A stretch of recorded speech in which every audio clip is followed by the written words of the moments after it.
Uma boa noite, a paz do Senhor para todos os irmãos que nos acompanham por este canal, pela nossa página da Igreja Presbiteriana do Sena.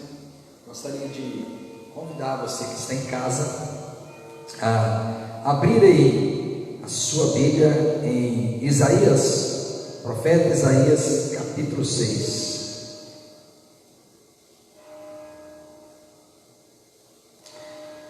Isaías capítulo 6. A palavra do Senhor nos diz assim: no ano da morte do rei Uzias, eu vi o Senhor assentado sobre um alto e sublime trono, e as abas de suas vestes enchiam o templo. Serafins estavam por cima dele, cada um tinha 6 asas, com 2 cobria o rosto, com 2 cobria os seus pés e com 2 voavam.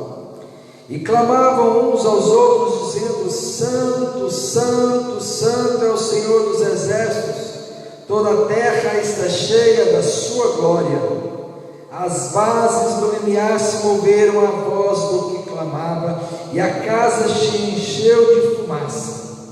Então disse eu: ai de mim, estou perdido, porque sou homem de lábios impuros, habito no meio de um povo de impuros lábios, e os meus olhos viram o Rei, o Senhor dos exércitos. Então um dos serafins voou para mim, trazendo na mão uma brasa viva que tirara do altar com uma tenaz.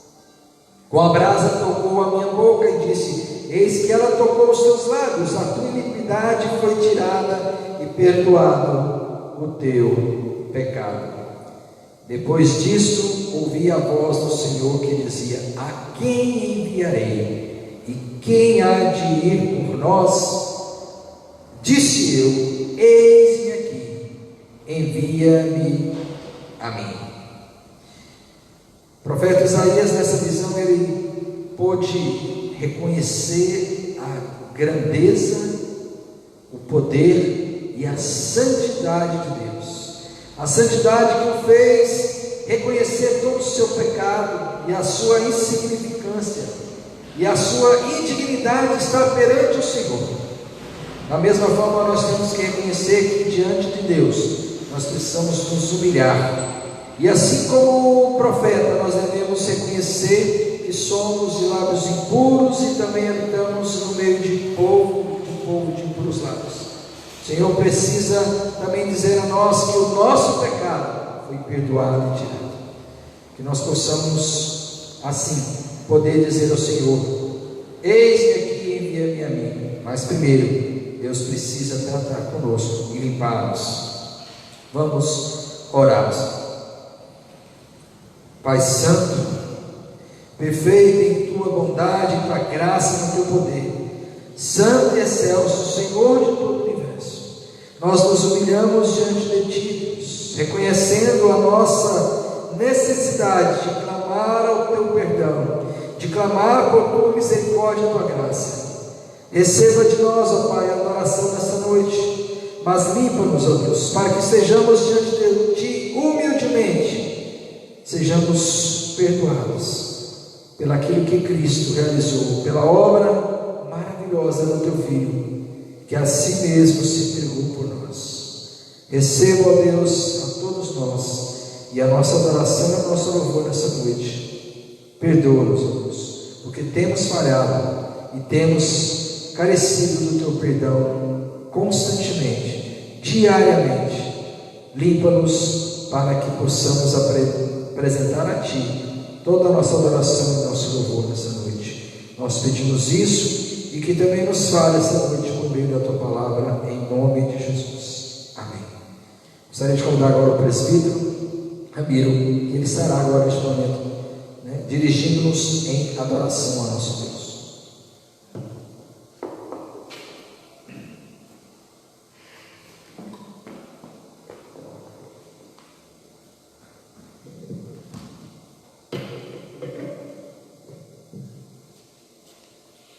A paz do Senhor Jesus, irmãos, bom estarmos aqui reunidos na casa do Senhor. Mas você na sua casa, como você está, no seu quarto, na sua sala de estar, derrama teu coração no altar do Senhor e glorifique teu nome nessa noite. Agradeça ao Senhor, mesmo diante das dificuldades, das lutas que temos passado. O Senhor tem nos abençoado e tem nos ajudado a seguir adiante. Estamos reunidos aqui, Senhor, porque temos conhecido teu amor. Trazemos em nossos lábios um novo cântico de louvor, pois tua glória tem enchido este lugar.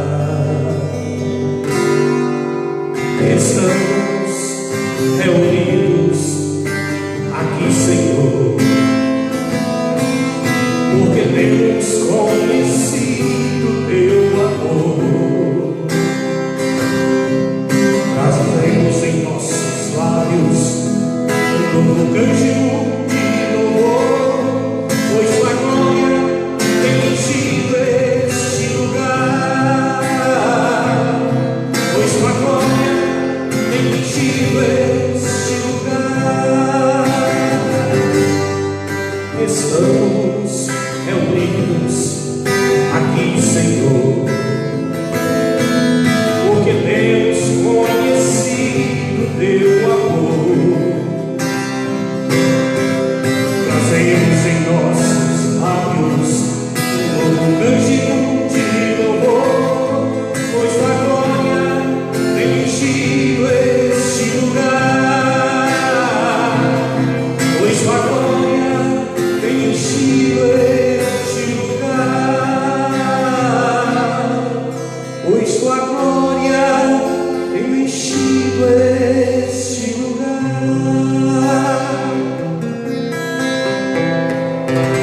Amém.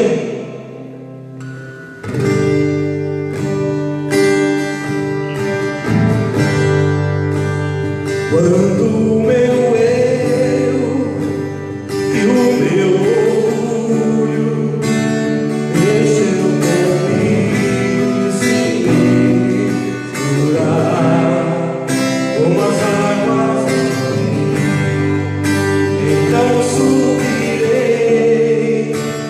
como na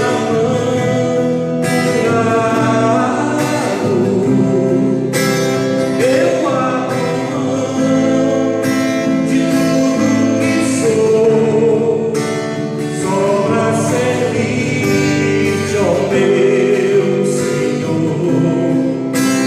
Eu abro mão de tudo que sou, só pra te adorar, Senhor,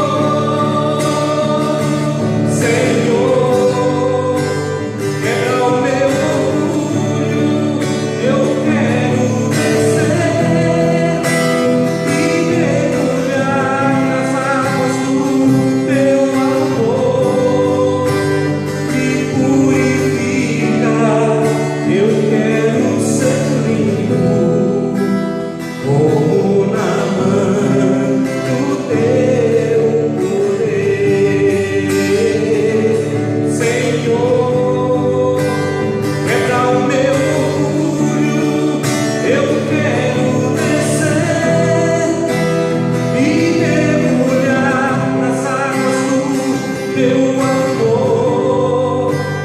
Me purifica, eu quero ser limpo, como na mão no teu poder, como na mão no teu poder. Amém? Nesse momento, irmãos, eu quero cantar o hino do nosso cenário, o hino de número 177 do nosso cenário. E mesmo não estando presente aqui no templo, eu quero cantar e louvar a Deus por cada irmão que dizimou, que ofertou e sustentou a obra do Senhor com a sua fidelidade. Eu quero que os irmãos cantassem comigo esse hino número 177 do nosso cenário.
Palavras do Senhor Jesus no Evangelho segundo escreveu Mateus, capítulo 6, versículo 19 ao 24. Abra aí sua Bíblia, exatamente neste texto, para nós meditarmos nesta mensagem com o título Os Tesouros e as Tentações. Os tesouros e as tentações.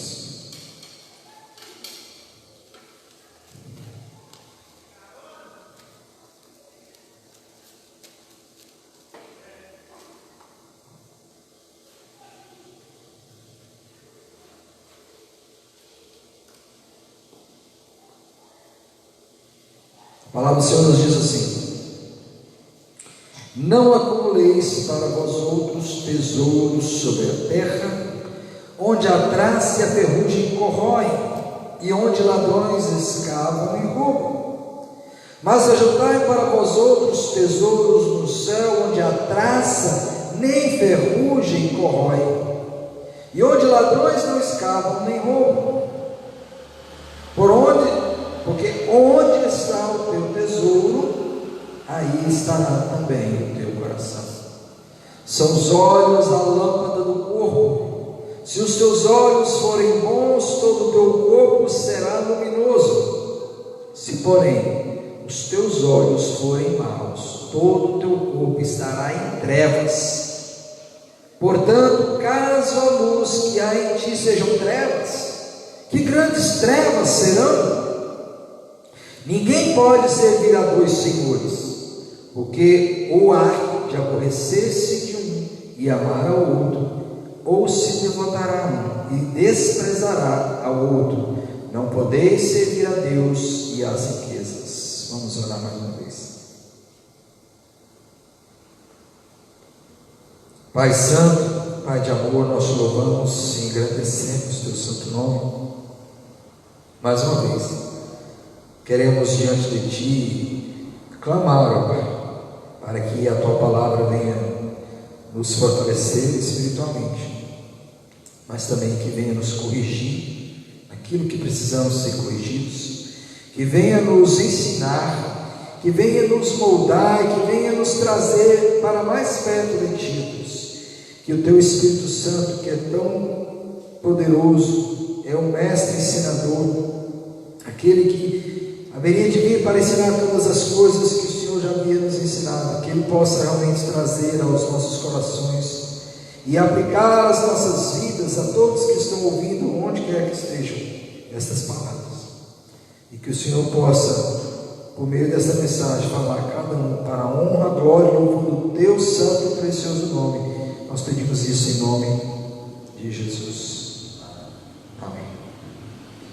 Meus irmãos, quando nós olhamos para a vida dos homens de Deus, dos heróis da fé que são apresentados lá em Hebreus no capítulo 11, a gente vai ver que aqueles homens e mulheres foram pessoas que perseveraram. Eles são chamados de homens e mulheres de fé porque na vida deles eles tinham apenas uma meta, apenas um alvo, e esse alvo era Deus. Eles não tinham nenhum outro porto seguro senão a Deus. Esses homens e mulheres, claro, tiveram que ser moldados, tiveram que ser trabalhados, tiveram que ser ensinados no dia a dia, mas nós podemos olhar, por exemplo, para Abraão. Abraão, um homem que deixou a sua família, a sua terra, a sua parentela, ele saiu da onde ele estava e foi para um lugar que Deus iria ainda mostrar para ele. Ele passou por muitos obstáculos, por muitos momentos difíceis, mas Deus estava tratando com ele e ensinando. Abraão chegou a um ponto da sua vida de amadurecimento na fé, que quando Deus pediu a ele aquele que talvez fosse para ele o maior tesouro, a maior, o sonho da vida dele, que era ter um filho com Sara, e que ele teve, que foi Isaac, ele simplesmente abriu mão e se dispôs a entregar seu filho, entregar seu tesouro. Sabe por quê? Porque o tesouro de Abraão não era Isaac. O tesouro de Abraão era o seu próprio Deus, era o seu próprio Pai. Moisés, da mesma forma, ainda que titubeando na fé, ainda que no início da sua fé, ele preferiu ser tratado como um daqueles escravos do Egito e ser, inclusive, passar por momentos difíceis na sua vida. Foi levado ao deserto, mas ele preferiu isso do que ficar no palácio de Faraó. Ele mesmo sendo ali filho da filha de Faraó, ele preferiu. Por quê? Porque Deus o chamou para que através dele ele pudesse libertar o povo de Israel. E ele então, passando também por várias experiências, teve como objetivo obedecer a Deus, ouvir a Deus e guiar o povo. E ele abriu mão de todo o luxo, o conforto do palácio de Faraó para seguir a Deus. Por quê? Porque o seu tesouro não era o palácio, não eram os poderes, não era toda aquela grandiosidade e luxo do palácio de Faraó, porque o seu tesouro era Deus. Da mesma forma, Daniel foi um grande estadista, um homem que foi escolhido por Deus e chamado por Deus para ser fiel a ele e servi-lo ali na Babilônia.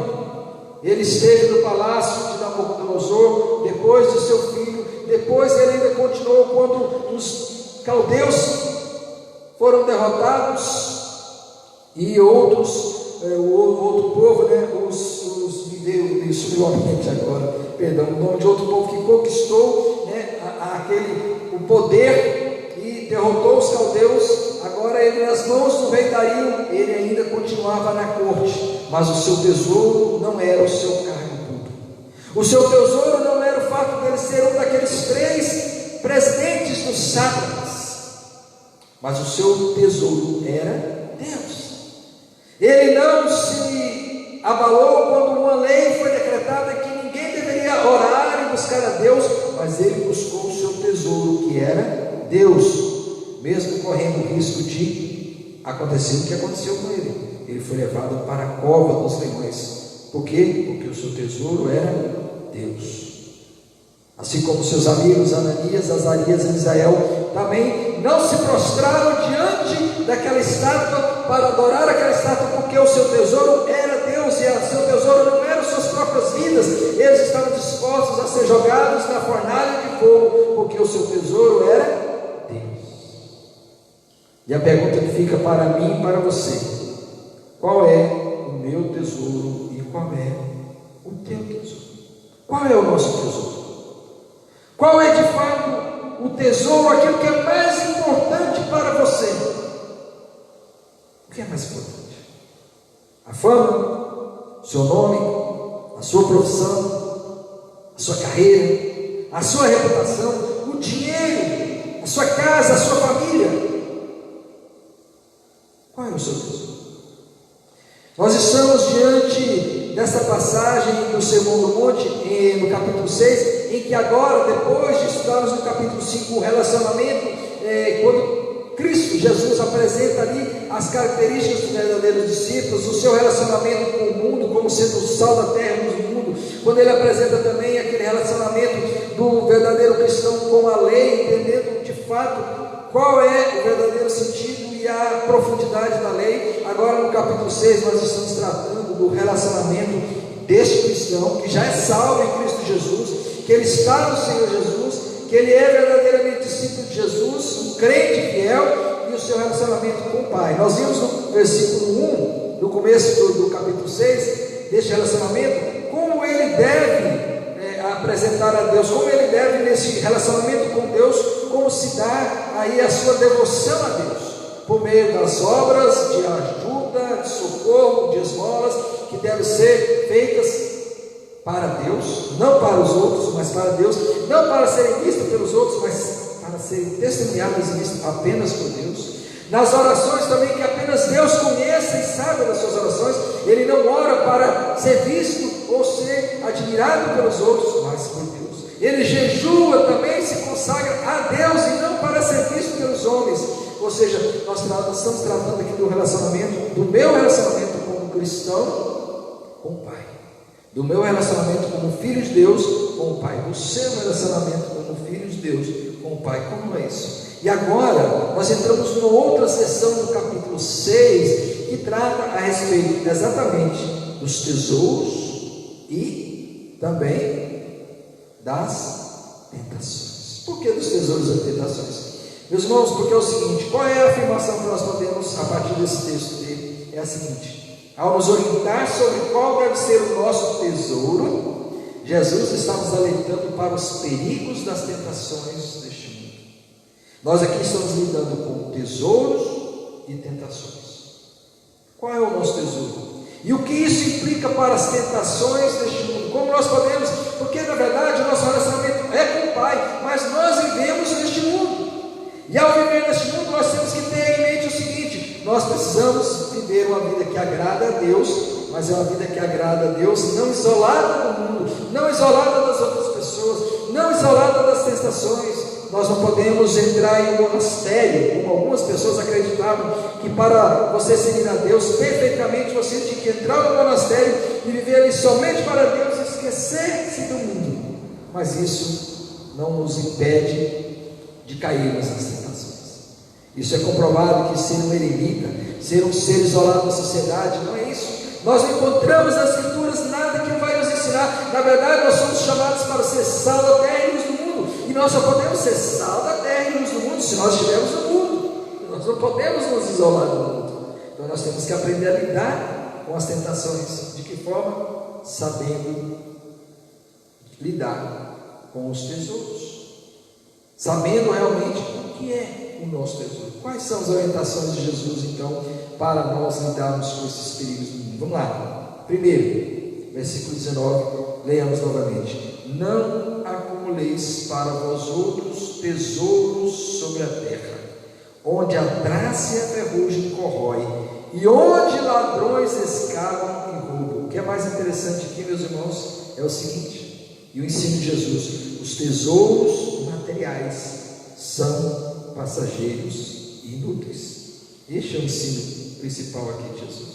Os tesouros materiais são passageiros e inúteis. E o que Jesus está querendo dizer com tesouro? Seria realmente apenas o dinheiro? Muitas vezes às vezes pensamos que Jesus ele está falando apenas da riqueza, né? Está falando apenas do dinheiro, até porque quando nós concluímos essa sessão lá no versículo 24, ele diz: não podeis seguir a Deus e as riquezas.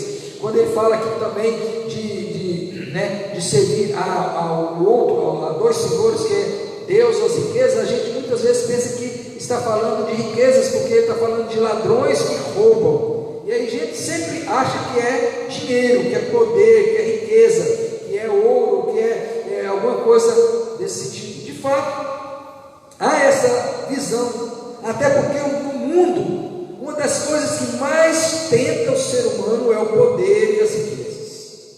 Uma das grandes tentações do ser humano são as riquezas, mas certamente, como diz Mark Lloyd Jones, não é apenas riquezas, não é apenas o dinheiro, não são apenas os tesouros materiais, como ouro, prata ou qualquer outra coisa, mas aqui ele está falando de algo muito mais amplo.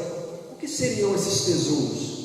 Ele está falando de nenhum tesouro deste mundo, nenhum, porque, meus irmãos, por maior que seja esse tesouro, por maior que seja essa segurança, isso que nós vamos colocar como sendo algo especial para nós, ou algo que nós podemos nos agarrar, como se fosse uma âncora, como se fosse um castelo, como se fosse um monumento, como se fosse algo para um alicerce para nós nos fiarmos, ele pode a qualquer momento se esvair da nossa mão, de nosso poder.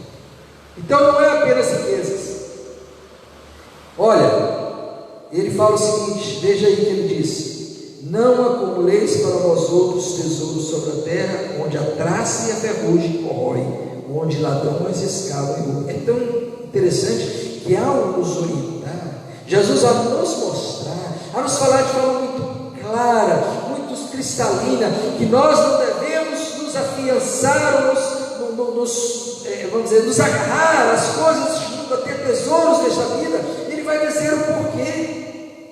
Ele vai dizer que ele poderia simplesmente nos ordenar: não se apegue aos tesouros deste mundo, mas ele é tão maravilhoso, é tão misericordioso, que Jesus, além de nos ensinar que nós não devemos ter esses tesouros passageiros como segurança por uma razão, por um motivo, e a razão é exatamente essa: eles são passageiros inúteis. Portanto, pode ser a riqueza, sim, para muitas pessoas a riqueza é o seu grande tesouro. Lembra do jovem rico? Jesus disse para ele: vá, vende o que tens e me segue.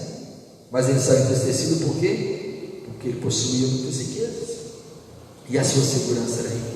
Quantas pessoas também não têm a riqueza como sendo a sua segurança? Mas será que Jesus está falando apenas de riqueza de financeiro? Certamente que não. Por quê? Porque senão isso não se aplicaria para todos os cristãos.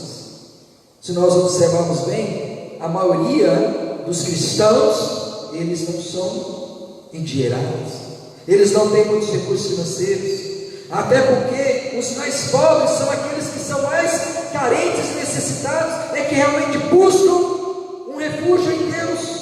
Os endinheirados, os que têm muito poder, geralmente eles não buscam a Deus. E essa palavra é muito interessante isso, apesar de elas serem aplicáveis obviamente para quem não é cristão, mas nós não podemos esquecer que o Sermão do Monte é direcionado a quem? Aos discípulos de Jesus. Portanto, isso é para nós, não é para quem está lá fora, não é para o rico, não é para o banqueiro, não é para aquele industrial, não é para aquele homem cheio de poder que nem se lembra e nem conhece a Deus, ou vive um ateísmo prático, porque ele vive como se Deus não existisse. É um ateus materialista em todos os sentidos, porque se apega apenas àquilo que é material, ou porque não se lembra nem mesmo de Deus em nenhum momento. Mas isso é para nós. E qual tem sido o nosso tesouro? Infelizmente, muitas vezes nós temos tesouros que não são duráveis. Esses tesouros podem ser o emprego. Às vezes nós estamos tão confiantes naquele emprego que a gente tem, ou numa carreira que a gente coloca toda a nossa esperança, e aí quando nós chegamos a um momento como este, por exemplo, em que essa segurança se está esvaindo nas mãos de muita gente. Quantas pessoas não estão aí perdendo seu emprego neste momento de pandemia, por causa da crise econômica que está se alastrando, pequenos negócios que estão se acabando.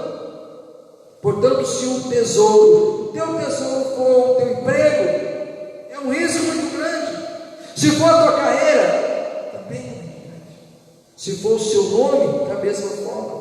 Nós não podemos nos apegar e colocar isso como se fosse a nossa carreira, o nosso nome, ou o nosso emprego, ou a nossa profissão, como sendo aquilo que nós temos de mais seguro. Na verdade, meus irmãos, nós não podemos ter nem a nossa família como sendo o nosso porto seguro. Algumas pessoas dizem, é verdade. Muitas pessoas dizem: a minha família é o porto seguro. De fato, a família é muito importante. Nós não podemos nunca desprezar a família. A palavra de Deus em vários lugares ensina que nós devemos amar a esposa, o marido amar a esposa também amar o esposo e ser submissa, os filhos serem obedientes aos pais. Nós precisamos valorizar os nossos, nós precisamos amar os nossos, socorrer os nossos, cuidar do nosso, mas nós não podemos ter a família como sendo o nosso porto seguro. Não, porque Jesus disse para nós da seguinte maneira: quem ama o pai ou a mãe mais do que a mim, não é digno de mim. Quem ama a esposa ou filho ou filha mais do que a mim, não é digno de mim. Nós não podemos ter nem mesmo a família como sendo o nosso porto seguro. De fato é um porto seguro, é um porto seguro, mas não é o porto seguro. Quantos não são desprezados pela família? Quantos não sofrem abandono da própria família?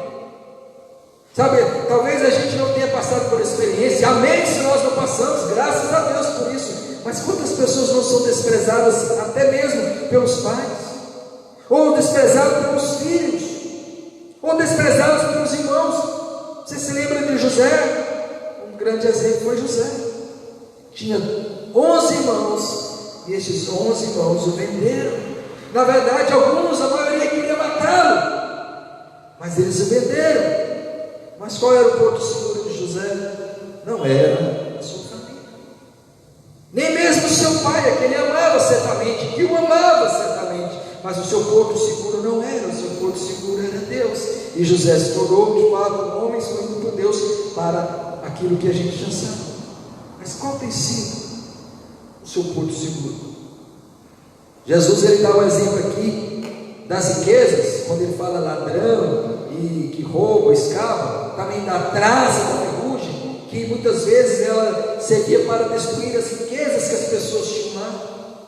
É como um exemplo para dizer que, sabe, aquelas coisas que a gente acha que está segura em nossas mãos, aquelas pessoas, ou aquele poder, ou aquela fama, a gente às vezes acha que está tudo ali, tudo tranquilo, e daqui a pouco ela começa a se esvair. Quantas pessoas, elas vão perdendo tudo, tão rápido. Há pouco tempo atrás, eu estava ouvindo um pregador e ele estava falando exatamente do exemplo de um homem assim, um homem muito poderoso no Brasil. Eu não vou dizer o nome dele, até acho que é uma questão, esse pregador dizia o nome desse homem, mas eu não vou dizer por uma questão, acho que de ética não é bom dizer, mas era um homem que ele era um dos homens mais ricos do Brasil. Ele era um homem que, na verdade, eu acho que ele era o brasileiro mais rico, um empresário muito rico, poderoso, que tinha muita riqueza e tinha grandes recursos. Ele aparecia naquela revista Forbes, né, que é uma revista famosa, que fala de todos os ricos do mundo, e ele tinha dinheiro e poder. A sua empresa emprestava dinheiro para muitos, ele tinha dinheiro para emprestar para bancos, ele tinha grandes recursos, talvez se sentisse seguro, mas algumas decisões que ele tomou levou a perder muito. Investimentos, coisas assim como a bolsa de valores, elas podem de um dia para o outro fazer com que pessoas percam bilhões de dólares. E este homem entrou na bancarrota, se envolveu também em corrupção, propina, e aí ele foi então investigado, e ele perdeu tudo. Ele passou a se tornar um homem pobre, um homem que era um dos mais ricos, mas perdeu tudo. Sabe, às vezes também nós não temos dinheiro a que nos apegar, mas às vezes nós temos reconhecimento, mas o reconhecimento cai de uma hora para outra, não é?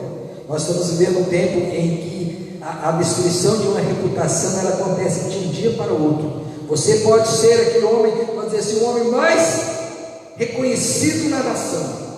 Há pouco tempo nós vimos o exemplo de um desses, né? Que era tido no meio assim, nacional em geral, como sendo o juiz mais reconhecido, até internacionalmente, visto como um homem lutou pelo povo brasileiro, lutou pela justiça, mas de uma hora para outra a reputação dele foi parar lá embaixo, e muitos que já o admiravam, já não o admiram mais, sabe? A fama, o poder, a reputação, ela cai de uma hora para outra. Os tesouros materiais, ainda que seja apenas fama, que seja apenas político, que seja apenas uma visão ou uma reputação política, ela se acaba de uma hora para outra, sabe? As pessoas de uma hora para outra podem deixar de ser vistas como aquele que é o pai dos brasileiros, para ser também o homem mais humilhado da história, por causa disso, porque nós não podemos. Todas as riquezas humanas, elas simplesmente são passageiras. Segundo lugar, os verdadeiros tesouros de um cristão são eternos. Observe bem o versículo 20. Mas ajuntai para vós outros tesouros do céu, onde a traça nem ferrugem corrói, e onde ladrões não escavam nem roubam. Porque onde está o teu tesouro, aí estará também o teu coração. Meus irmãos, os verdadeiros tesouros de um cristão, ou o verdadeiro tesouro, na verdade, de um cristão, ele é eterno. Meus irmãos, nenhuma promessa é tão grandiosa como a promessa de Jesus, de que sempre estaremos com Ele, e que as moradas já foram reservadas para lá que vamos. Olha, você se lembra de João capítulo 14, versículo 2, 3? Ele disse: na casa de meu pai há muitas moradas, se não fosse assim, eu teria dito, vou preparar-vos lugar. Meus irmãos, é garantia de que estaremos com o Senhor no céu, é porque Ele já nos deu toda a segurança. Nós temos a segurança, esta é a verdadeira segurança do cristão, não é nada material, seguro, ou seja, quando Ele fala de ajuntar para vós tesouro do céu, é que você coloque toda a confiança naquela promessa que é é aquilo que não vai jamais murchar, que jamais vai ser corrompido. E eu gostaria de chamar a atenção para uma promessa, para um texto que vai falar sobre isso. Pedro, o apóstolo Pedro, escrever a sua carta, ele escreve lá no capítulo 1, versículo 3, versículo 4, o seguinte: bendito Deus e Pai de nosso Senhor Jesus Cristo, que segundo a sua muita misericórdia nos regenerou para uma viva esperança, veja só, para uma viva esperança mediante a ressurreição de Jesus Cristo dentre os mortos. Olha só, para uma herança incorruptível. Uma herança, meus irmãos, nós vamos herdar algo incorruptível, ou seja, algo que não se corrompe, algo que jamais a traça, a ferrugem vai destruir, é algo incorruptível, sem mácula, ou seja, sem mancha alguma, sem nenhuma nódia, nada que venha sujar, nada que venha abalar, nada que venha realmente tirar o seu brilho, e mais, imarcessível. Essa palavra imarcessível quer dizer que não murcha, ela não vai se acabando, ela não vai se destruindo, ela não vai murchando. Na verdade, essa herança imarcessível que não murcha, ela está reservada no céu para vós outros. É o que Pedro diz, está reservada nos céus. Essa é a esperança. O tesouro do cristão é eterno, é a esperança que ele nos traz.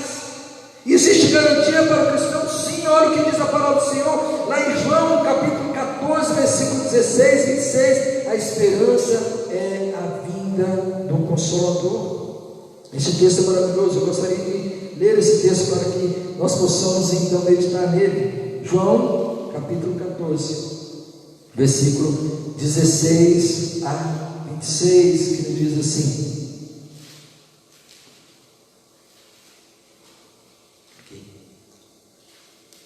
versículos 16 e 26: eu rogarei ao Pai, Ele vos dará outro Consolador, a fim de que esteja para sempre convosco. Olha a palavra do Senhor Jesus: eu rogarei ao Pai, e Ele vos dará outro Consolador. O termo ali é Paráclitos, aquele que se coloca ao lado, que se coloca junto. O Consolador, aquele que está ao nosso lado, é o Espírito Santo, a fim de que esteja para sempre convosco. Olha a esperança do cristão, ele vai estar para sempre. No versículo 26 ele vai dizer: mas o Consolador, o Espírito Santo, a quem o Pai enviará em meu nome, esse nos ensinará todas as coisas e nos fará lembrar de tudo o que eu tenho dito. E para completar, o apóstolo Paulo diz lá em Efésios capítulo 1 que nós temos o Espírito Santo como sendo o selo. Nós somos selados com o Santo Espírito da promessa. Ou seja, esse selo que Paulo se refere era aquele selo que os reis usavam quando eles decretavam as leis. Eles usavam um anel que tinha um sinete, e ali havia a cera, e ele marcava. Ou seja, aí quando ele marcava, ou seja, que pertencia a ele, aquele era a assinatura dele. O Espírito Santo é a assinatura de Deus. O Espírito Santo que está sobre as nossas vidas é esse verdadeiro tesouro, a garantia de que nós somos dele. Nós somos dele, nós pertencemos a ele. É como o apóstolo Paulo diz aqui, lá em 2 Coríntios 14, 18: porque as coisas que se veem são temporais, e as que se não veem são eternas. Qual tem sido o seu tesouro? Qual tem sido o seu alicerce? Qual tem sido o meu tesouro, o meu alicerce? Meus irmãos, o que é que tem nos mantido de pé? São as promessas humanas? São as coisas que nós podemos agarrar? Não, Paulo diz: as coisas temporais, essas que se veem, são temporais.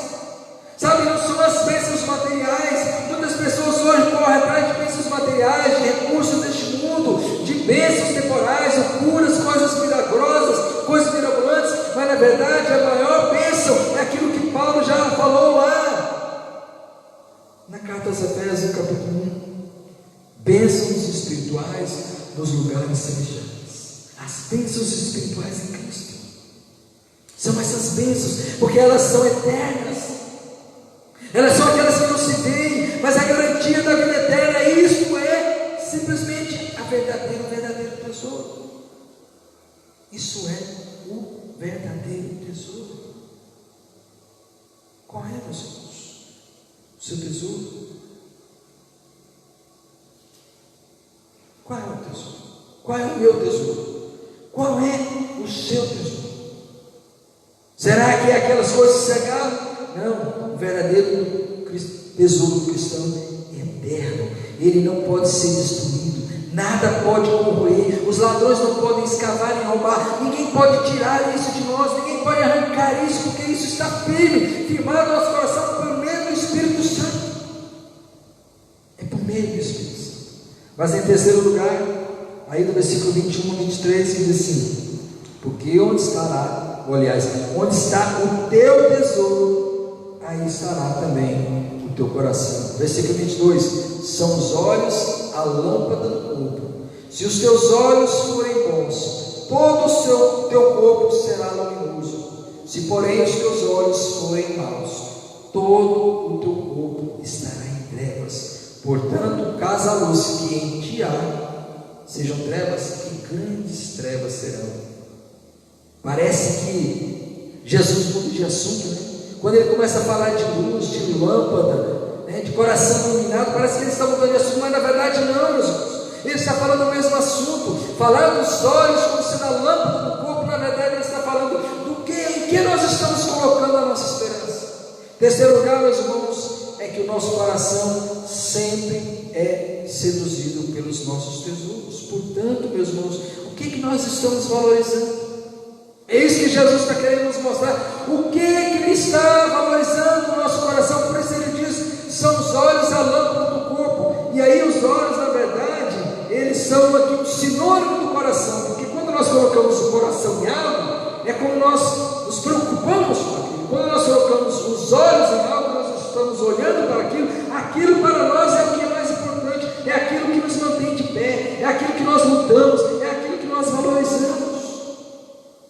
E é interessante que Jesus diz assim: se os teus olhos, que são a lâmpada do corpo, forem bons, todo o teu corpo será luminoso. Ou seja, se você realmente tem os olhos, vamos dizer, iluminados pelo Espírito Santo, se os teus olhos de fato já foram transformados pelo Espírito Santo, se de fato você já é um discípulo meu, um verdadeiro discípulo dele, você de fato terá um coração iluminado que olhará para aquilo que é eterno.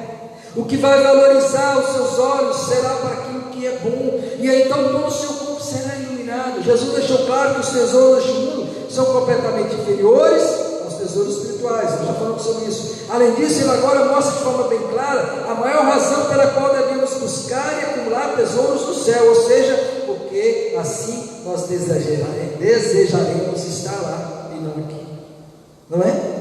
Se nós nos acumulamos todos esses tesouros, se os tesouros que aqui, gente, a gente tem fama, a gente tem poder, a gente tem riqueza, a gente tem todas as coisas que são nos oferecidas materiais, e a gente valoriza tudo isso, a gente vai querer ficar aqui. Nós não vamos querer partir daqui. Sabe por quê? Porque os nossos olhos continuaram sendo maus. Talvez porque os olhos ainda não foram iluminados, os olhos ainda não foram esclarecidos. E aí nós desejamos ficar aqui, e muitas vezes esse é o problema. Olha o problema do jovem, aquele jovem rico, como eu já mencionei, desejava seguir a Jesus. Só que quando Jesus disse, vá, vende o que tens, ele desistiu. Ele reconheceu que ele não cumpria a lei. Ele sabia que nem amava a Deus sobre todas as coisas, porque ali ele percebeu que amava mais as riquezas. Mas ele poderia ter feito algo diferente. Ele poderia ter renunciado à riqueza. Ele poderia ter, renunciado ao seu castelo forte, entre aspas. Ele poderia ter renunciado à sua garantia, à sua âncora, que na verdade eram riquezas. E para onde era que aquelas riquezas iriam levar ele? O levaram para o destino de perdição, porque ele amou mais a riqueza do que Jesus. Quantos não amam mais a riqueza, mais a fama, mais o poder, talvez mais a diversão, mais tudo neste mundo? O que você tem amado? O que eu tenho amado? O que nós temos amado? Às vezes a gente olha para o texto, a gente acha que Deus não gosta de riqueza, que todo mundo tem que ser pobre. Não, não é isso, não, calma. Jesus aqui, ele não condena a poupança. Ele não está condenando o fato de as pessoas terem dinheiro, não é? Até porque, se nós olharmos bem, Moisés, ele até certo tempo ele teve recurso. Abraão foi um homem rico, bem, ele viveu no palácio, mas o que segurava o coração deles? Eles estavam confiantes nisso? Será que Abraão confiava na sua riqueza? Moisés também? Davi? Daniel? Esses homens? Ou será que eles estiveram prontos a abrir mão dessas coisas? Na verdade, meus irmãos, ter recursos deste mundo não é um pecado. Ter recursos da terra não é um pecado. Na verdade, Deus muitas vezes até permite que muitos cristãos tenham recursos até mesmo para abençoar a obra, para que possam investir na obra, para que muitos possam continuar pregando o evangelho em vários lugares. Quantos homens e mulheres de Deus têm recursos neste mundo e ajudam a obra missionária? Isso é importante. O problema não é ter recursos, o problema é ter o coração dele. É como Paulo escreve a Timóteo. O que ele diz lá na primeira carta a Timóteo, no capítulo 6, versículo 9, que o amor ao dinheiro é raiz de todos os males, e muitos se perderam por causa disso. Não é o fato de ter dinheiro, mas é o amor ao dinheiro. Não é ter problema ter dinheiro, porque se você é senhor do seu dinheiro e sabe administrar bem o seu dinheiro para o bem e para até mesmo para a obra de Deus, isso não é problema. O problema é quando o dinheiro se torna o seu senhor ou o meu senhor, quando o dinheiro, o poder, as riquezas ou qualquer outra coisa vai tomar conta de nós. Assim como, por exemplo, a família. Quando a família de fato é amada por nós, mas não adorada por nós. Lembra que Jesus falou? Se você ama o pai ou a mãe mais do que a mim, ao ponto de negar a Jesus, aí você não é digno. E é isso que Jesus nos chama a atenção, para não sermos seduzidos para os prazeres do mundo. E por isso que ele diz: se os teus olhos forem maus, todo o teu corpo estará em trevas.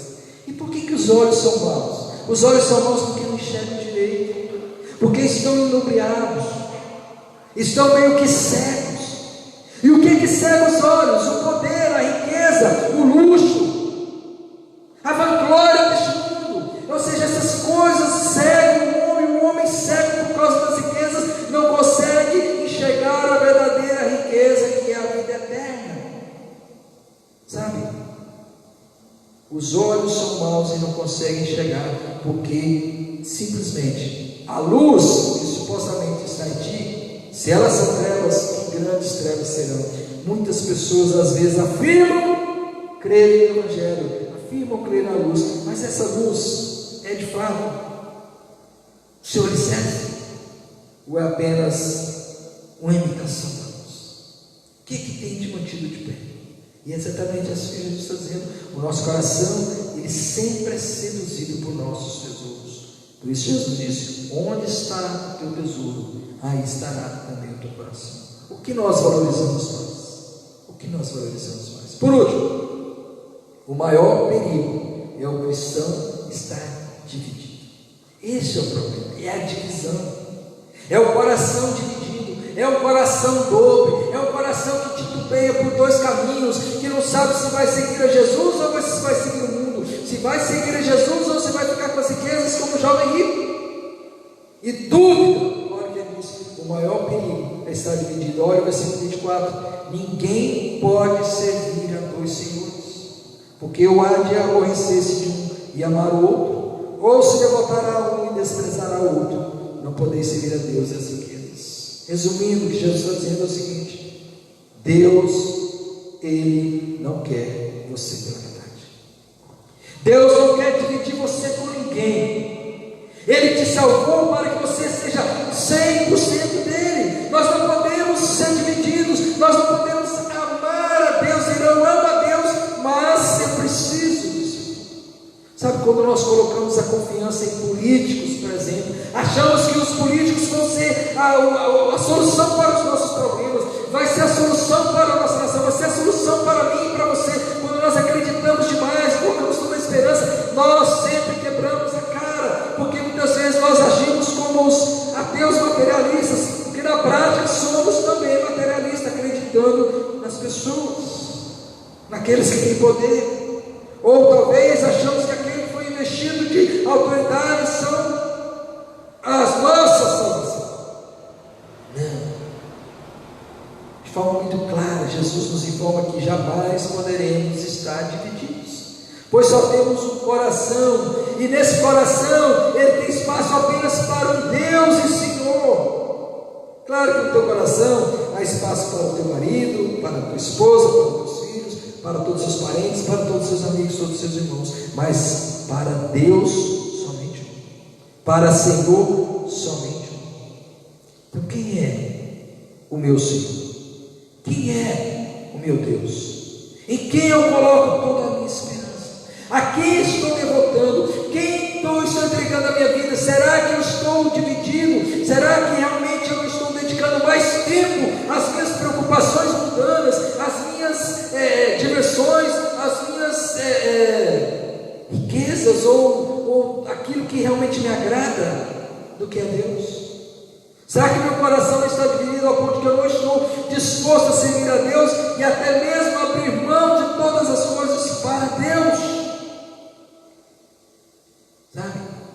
Se alguém se decide servir a Deus, deve esquecer-se de ser um amante da riqueza, ou um amante de qualquer outra coisa, ou de qualquer outro fundamento. Quem ama a Deus somente pode servir a Deus. Nós temos dois exemplos de corações divididos na Bíblia. Dois exemplos. Corações divididos não, de homens que tomaram decisões, um negativo e um positivo. Bom, o primeiro deles, Iscariotes, Judas Iscariotes. Ele foi chamado para servir a Jesus, como Pedro, Tiago, João e todos os demais. Ele aprendeu como qualquer um daqueles. Ele andou com Jesus e teve todos os ensinamentos. Ele foi amado por Jesus como todos aqueles, mas ele amou mais a riqueza, ele amou mais o poder. Ele abriu mão de Jesus, de sofrer por Jesus, de viver por Jesus por causa de 30 moedas de prata. Ele era um homem ganancioso que abriu mão de Jesus por causa disso.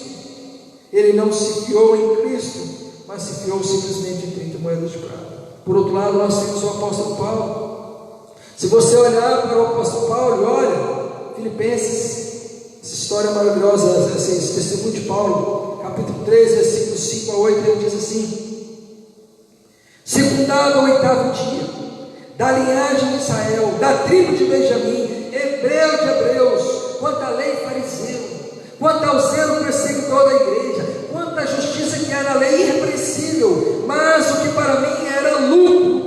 Ou seja, se ele pudesse agarrar-se a essas coisas, se ele quisesse se agarrar a tudo aquilo que os fariseus se agarravam, que os falsos mestres, aqueles chamam aqui de falsos mestres, se agarravam, como tendo todo aquele pedigree, né? Toda aquela linhagem de Israel, de ter todo o conhecimento da lei, de ser da tribo de Benjamim, de ser um hebreu de hebreus. Filho de hebreus não era misturado, ele era, quanto à lei, zeloso, ele tinha realmente, ele era irrepreensível na lei. Mas olha o que ele diz, versículo 7: mas o que para mim era lucro, isso considerei por causa de Cristo. Ou seja, ele não permitiu que essas coisas dominassem a sua vida, mas ele fez o quê? Sim, deveras considero tudo como perda por causa da sublimidade do conhecimento de Cristo Jesus, meu Senhor, por amor do qual perdi todas as coisas e as considero como um refúgio, como esterco. Refúgio que é esterco, para ganhar a Cristo. Ou seja, ele tomou uma decisão. A decisão dele era servir a Cristo. Então todas aquelas coisas que para alguns era vantagem, para ele considerou como nada, como se fosse bosta de galinha ou bosta de vaca, refúgio, nada, não tem valor algum, porque agora ele tem a sublimidade do conhecimento de Cristo. A esperança de Paulo, a rocha de Paulo, o alicerce de Paulo é Cristo Jesus. Não é nada mais do que isso, não é mais nada do que isso. De fato é isso que Jesus está nos ensinando. Nós não podemos ser divididos entre dois senhores, nós temos que ser fiéis, porque Ele nos chamou para a fidelidade, Ele nos chamou para isso. É somente aqueles que foram chamados de fato conseguem viver, mas pela graça, é somente pela graça que nós conseguimos nos manter firmes. Compreenda, meus irmãos? Essas palavras de Jesus atravessaram séculos até hoje, e elas têm um extremo valor para nós ao longo da história. Os cristãos eles já passaram por muitos momentos, assim como cada um de nós passou por experiências em sua vida, em minha vida, na sua vida. Mas uma coisa nunca pode ser esquecida: terra. Em toda a nossa caminhada, apenas o reino de Deus deve ocupar nossas preocupações. Sabe o que ocupa o nosso coração? O que eu devo pensar? O que eu devo realmente valorizar? O que eu devo realmente colocar em primeiro lugar? Jesus disse: buscai em primeiro lugar o reino de Deus e a sua justiça, e todas essas coisas vos serão acrescentadas. É aqui mesmo nesse texto, mais adiante ele vai falar. O que nós devemos buscar é o reino de Deus. Isso é que deve ocupar os nossos corações. Jamais devemos se preocupar com os valores terrenos dos seus sedutores tesouros. Às vezes nós nos preocupamos demais com as coisas do mundo. Mas gente, nós estamos aqui de passagem. Quando Hebreus fala ali dos heróis da fé, fala que eles tinham esperança, eles esperavam uma cidade eterna, eles não tinham esperança neste mundo, eles tinham esperança no porvir. Sabe, hoje nós estamos vendo um tempo que as pessoas estão muito mais preocupadas com as coisas daqui do que as coisas eternas. Nós temos que olhar para a frente, olhar para o céu, olhar para a esperança que Deus já preparou para nós. O Pai, Ele tem tesouros muito mais valiosos e duradouros para cada um de nós. O que é que tem ocupado o meu e o seu coração? Você está pensando na glória ou nesta terra? Às vezes nós estamos tão preocupados e angustiados com essa enfermidade. De fato ela é perigosa, mas a nossa esperança está aqui. Nós somos peregrinos. Nós esquecemos muitas vezes que somos peregrinos, que estamos aqui de passagem. Enquanto estamos aqui, claro, nós temos que testemunhar, temos que dar testemunho, temos que ser bons cidadãos e tudo mais, mas a nossa esperança não está aqui na terra, não está aqui neste mundo. A nossa esperança é no céu. Isso nunca vai mudar no Evangelho, nunca vai mudar. A nossa esperança é lá na glória, é lá na eternidade, porque o eterno é que não se desmancha, que ninguém pode roubar. Sermão do Monte, meus irmãos, como diz John Stott, ele é uma contracultura. Sabe, Jesus apresenta a contracultura que é os seus discípulos.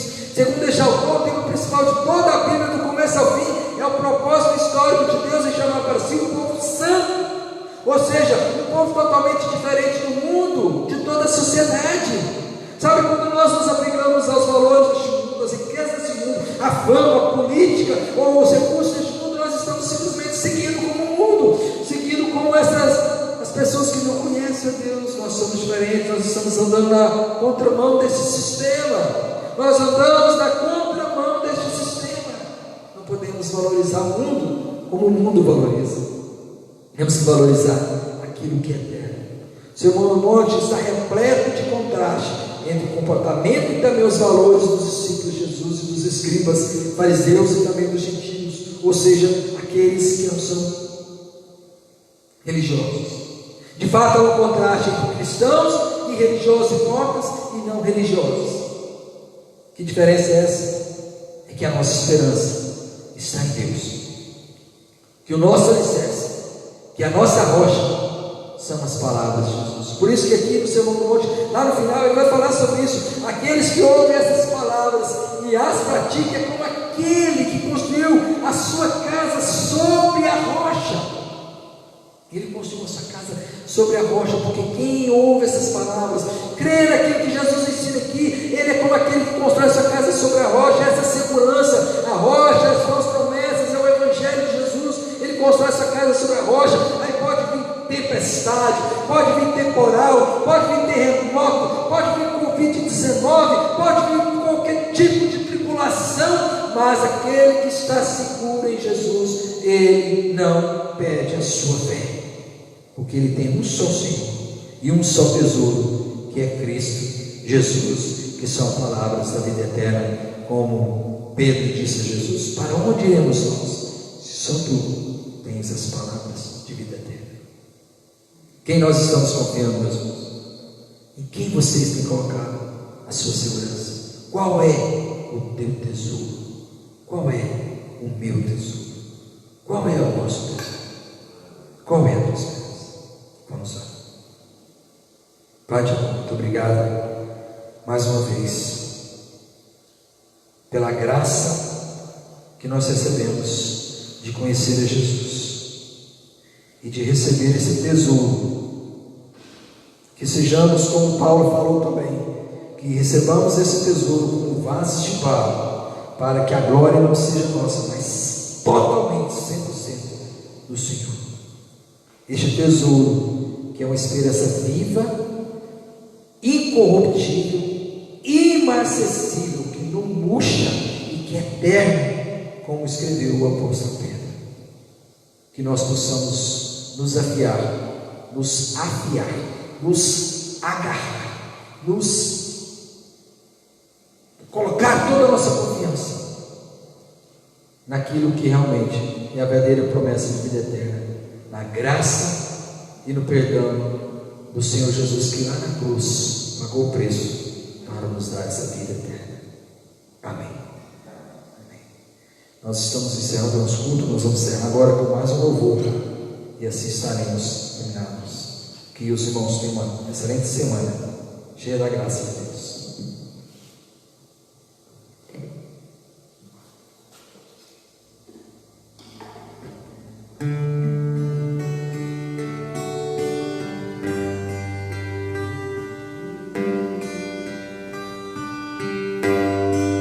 Oh, preciosas, ricas promessas de Jesus Cristo, celeste Rei, ao que confia na sua graça, diz Ele: nunca te deixarei.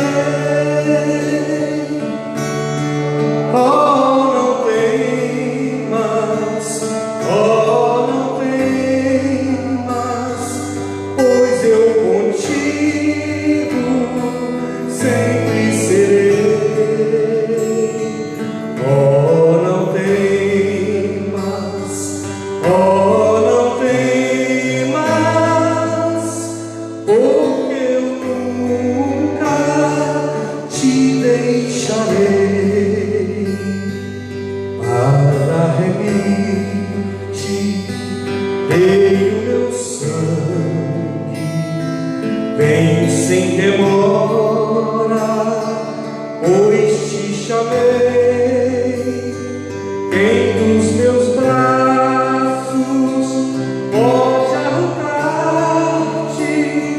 Nunca se nunca te deixarei. Oh, não temas, oh, não temas, pois eu contigo sempre serei. Oh, não temas, oh, não temas, porque eu nunca te deixarei. Ainda quem digno foste escolhido, jamais vacilo.